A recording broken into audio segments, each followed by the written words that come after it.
আমার দেখি তো মনে হচ্ছে ঠিক আছে থাকতো তোদের সঙ্গে কথা বলা হবে। আসসালামু আলাইকুম। ওয়ালাইকুম কেমন আছো তোমরা? আলহামদুলিল্লাহ ভালো আছি। কি করো, মোবাইল নিয়ে ব্যস্ত নাকি তোমরা?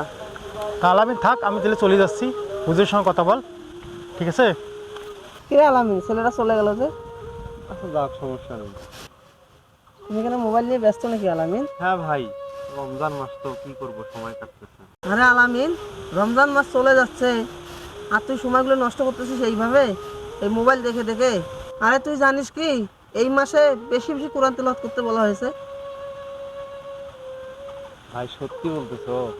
হ্যাঁ আলামিন, মহান আল্লাহ তাআলা পবিত্র কোরআনের সূরা বাকারায় 185 নম্বর আয়াতে বলেন, এই রমজান মাস কোরআন নাযিল করা হয়েছে শুধুমাত্র মানুষের হেদায়েতের জন্য।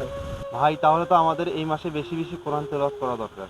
অবশ্যই আলামিন, রাসূল সাল্লাল্লাহু আলাইহি ওয়াসাল্লাম এবং তার সাহাবারা এই মাসে বেশি বেশি কোরআন তেলাওয়াত করতেন। আমরা কি তাদের অনুসরণ করব না? ভাই তাহলে আজ থেকে মোবাইল নাই, বেশি বেশি কোরআন তেলাওয়াত করার চেষ্টা করবো ইনশাআল্লাহ। হ্যাঁ আলামিন, অবশ্যই, কেন নয়। আজ থেকে আমরা বেশি বেশি কোরআন তেলাওয়াত করার চেষ্টা করব এবং অন্যকে আমরা উৎসাহ করব কোরআন তেলাওয়াত করার জন্য। রমজান মাস হচ্ছে কোরআন তেলাওয়াতের মাস। আসুন আমরা বেশি বেশি এই মাসে কোরআন তেলাওয়াত করি এবং অন্যকে উৎসাহ করি। ভিডিওটি ভালো লাগলে বেশি বেশি শেয়ার করতে ভুলবেন না, তার কারণ আপনার একটি মাত্র শেয়ারের কারণে অন্যরা বিষয়টি জানতে পারবে। আসসালামু আলাইকুম ওয়া রাহমাতুল্লাহ।